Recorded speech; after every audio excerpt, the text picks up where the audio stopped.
Hi players, bonjour from Paris, my name is Asaf and welcome to my channel Easy Board Games. Today I'm going to show how to play Haunted Lands that was designed by Leonardo Romano and was published by Ludus Magnus Studio, that of course also sponsored this video. As always, if you learned something new or if you saw something that you like, please consider subscribing to the channel and help me grow this amazing community. Ready to see how we play? Let's go to setup. Alright guys, so the first thing that we're going to do to set up the game is put the Kalina tile at the center of the table, and we're going to put 6 random region tiles around it. Make sure that they're all orientated to the same direction. Then we're going to put the main board right next to the tiles, and since this is going to be a 3-player game, we're going to put a marker to block the leftmost position on the player cube space. Also, we're going to put a marker on the first season. Then we're going to create the common supply, which is most of the tokens that you can see around the tiles. We have the money over here that is called in this game Pecunia. We have the action tokens like Persuade, Walk, Build, and Harvest. We have here the resource tokens, Food, Water, Minerals, and Wood. We have the exploit tokens, all the Spectre meeples. Over here on the other side, we can see the building meeples, like the mill, the mine, and so on. And we have here 2 dice. One of them is the reward die, and the other one is the terrain die. For the players themselves, each player is going to choose their favorite color, and they're going to take all the components of that color. Starting with the player board, 1 perceiver meeple, the assignment cards, all the cube markers of that specific color. We're going to take a few tokens. 4 of them are going to be walk tokens, and we're going to place them right over here on the left side. Then we're going to take 1 persuade token and put it again right over here. The same we're going to do with the harvest token, and the same we're going to do with the build token. Then we're going to place the different valor tokens in a random order on a stack on the number 0. This is what is going to decide what is the turn order. So from top to bottom, we're going to have the blue player as the first player, then the green player, and the last one is going to be the purple player. Below the main board, we're going to choose randomly 1 of every skill card. We have 4 of these, and we're going to place them right over there. On top of the main board, we're going to place at this location Spectre card number 1. On the other side, we're going to choose randomly 1 of these market cards. And in the middle, we're going to have 3 reward cards. Now pay attention that for number 2 and 3, they're going to stay for now face down. And the reward card number 1 is going to stay face up. After that, we're just going to give to each player a player aid, and all the players are going to put their perceiver meeples at the center of the Kalina tile, and that is called the High City. In Haunted Lands, we're going to have 3 seasons, and in each season, we're going to have 3 rounds. In each round, each player that is actually playing a perceiver is going to be able to do different actions. The 4 basic actions are to walk, to persuade the different specters to leave the land, to harvest the different resources, and to build the different buildings. The 3 advanced actions that we'll be able to do on the main tile of Kalina will be to sell some of our resources in the high city. We'll be able also to train our perceiver and also to learn new skills. Since at the beginning of each round, we're going to populate the board with specters according to what we're going to have on the terrain die. At some point, we might reach a situation where we have to place some of these specters on Kalina itself. If at a certain point we're going to reach a situation that the Kalina tile is completely saturated with specters and we cannot place any more, all the players are going to lose this game together. So this is the semi-cooperative aspect of this game. If this situation hasn't occurred until the end of the last round in the last season, we're going to tally up all the points according to whatever we reached during the game and also with whatever we have in the assignment cards, and the player that has the most victory points is going to win. In each round, we're going to have a certain procedure, and the first thing is to push the marker 1 step ahead. Now pay attention that over here we have different icons. So we need to execute whatever we can see on the icons, and starting with something that is called Haunt. At this step, the last player in the turn order, so we already know it's going to be the purple player, is going to roll the die, and according to the terrain that we're going to see on this die, that player is going to take 4 of these Spectre meeples, and they will have to place them on that specific terrain. So for example, the purple player will be able to do something like this, and of course there is going to be a bit more of a strategical depth over here, but this is just for the explanation. If at some point we need to place specters and we don't have enough space, so for example, if one of the players needs to place 4 of these specters, he's going to start again, let's say that this is what we've rolled on the forest terrain, so we're going to start over here, but now we see that we don't have any more available terrain, because one of the restrictions is that we will not be able to place a specter in a hexagon that already contains a specter. Another restriction that we have is that a player will not be able to place a specter on a hexagon that already contains a building. And then, since we don't have any more open terrain of that specific type, we will need to start placing these specters in the main tile of Kalina. If at some point, again, this tile is going to be completely saturated and the player cannot place any more specters, all the players have lost the game. The next step that we have is the yield, but as you can see right over here, at the first round, this is something that we're not going to do. So we're going to talk about it a little bit later. The next step that we have is that each player is going to play their turn. So starting from the first player, that is the blue player right over here, we'll be able to take actions. We will be able to take the different actions by exhausting, by flipping these action tokens that we have to the other side and taking that action. Let's start with the first one, and that is to walk. Now, when we want to walk, we need to understand to which tile we're going to walk into. If we're talking about one of the tiles in the Kalina city, or if it's a field hexagon, this is something that is going to cost us 1 of these tokens. So, for example, if the blue player would like to move to this tile right over here, the only thing that we need to do is to flip this token to the other side. And a player will be able to continue taking these actions until they cannot take actions anymore because they already exhausted all of their action tokens, or until they wish to stop. So again, let's say that the blue player would like to move to another step right over here. That is again going to cost 1 of these action tokens, and different terrains are going to cost different amount of walking tokens. To walk into a forest terrain, it's going to cost us 2 of these walking tokens, and the mountains is going to cost 3. Now there is absolutely no problem if a player would like to move their perceiver into a hexagon that already contains one of these specters or another player. Another restriction that we have with the walk is that a player will never be able to walk into a hexagon that contains a lake. The second thing that a player will be able to do is to persuade. For that, a player will need to be in the same hexagon as a specter. Now, I'm going to draw your attention right over here to this reward card that tells us how many of these Persuade tokens we will need in order to send this specter away back to the general supply. In the first card, this is something that is cost only 1 of these tokens.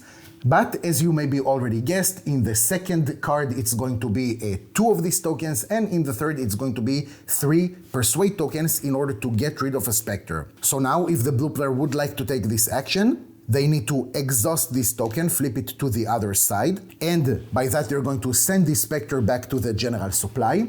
And as a reward from that, they will take this reward die, they're going to roll it, and they're going to see what is the result. Now, over here, again, back in the reward card, we're going to have 3 different possibilities, either the green, purple, or red reward, and that will give them different kind of bonuses. In our example, since this is going to be the purple reward, they're going to receive 2 pecunia, again, that is our money, and they're going to receive 1 resource according to their choice.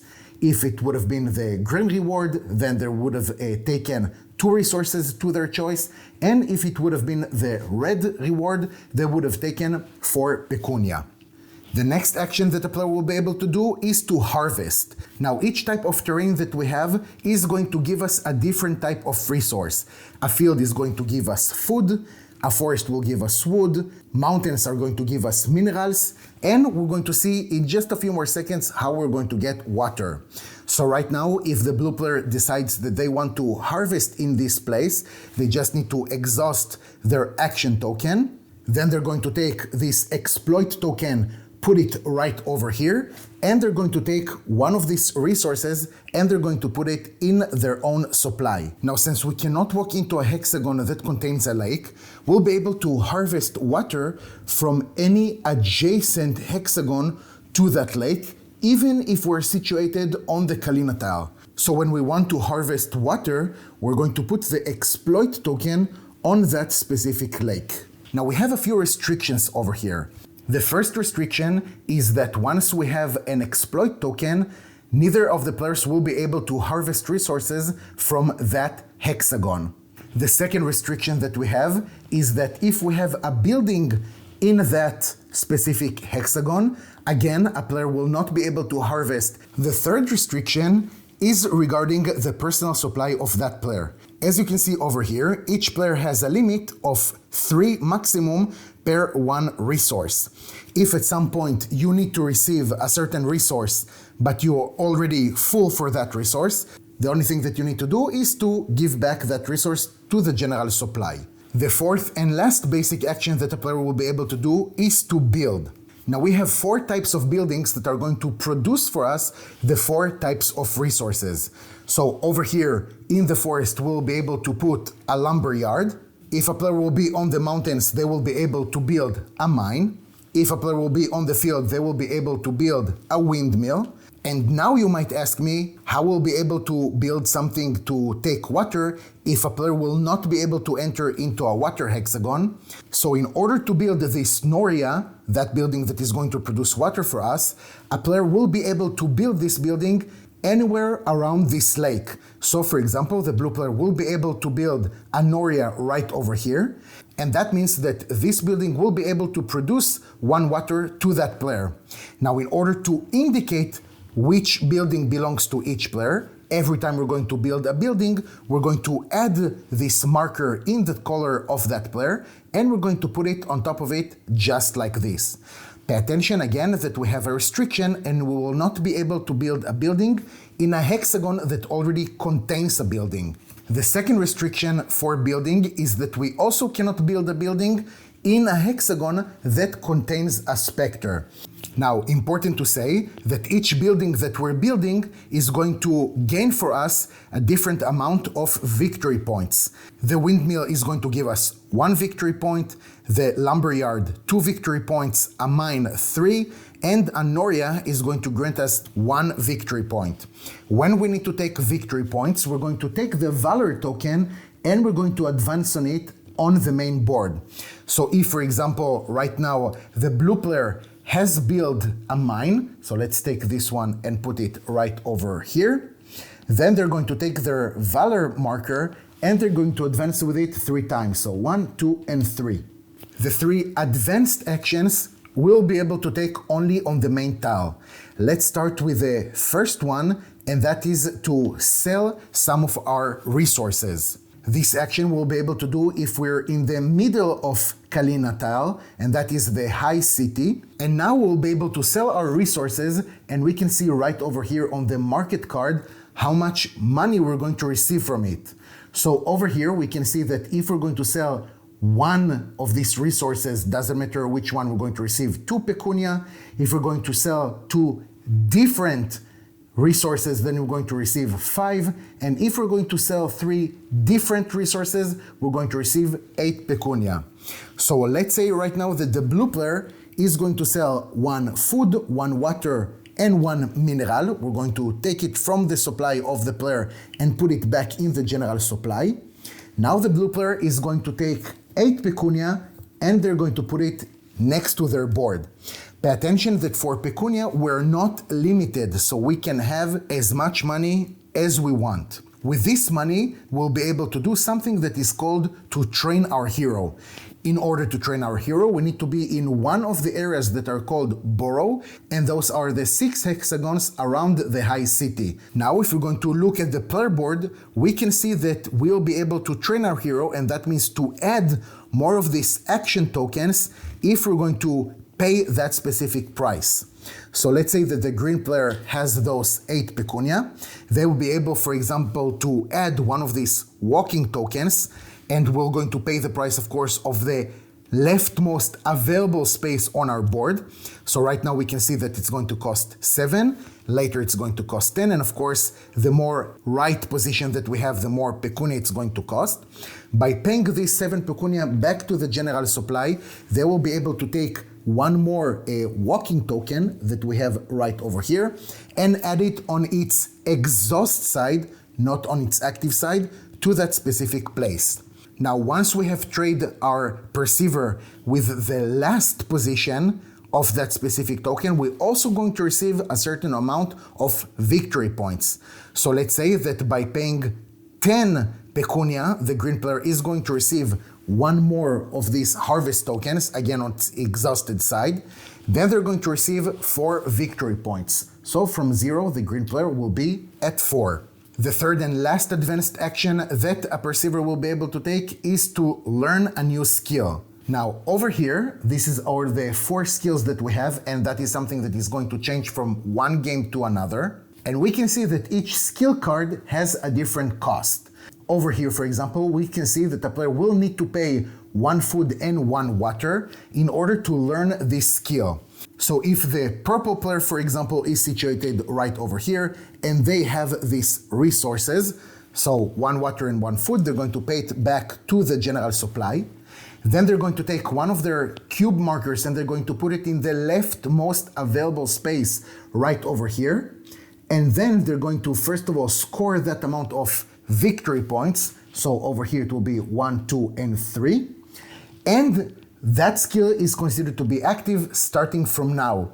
In this specific case, we can see that every time the purple player is going to build, they're going to receive 1 more victory point. After all the players have finished taking their turn, we're going to have the next step in the round phase, and that is called to rest.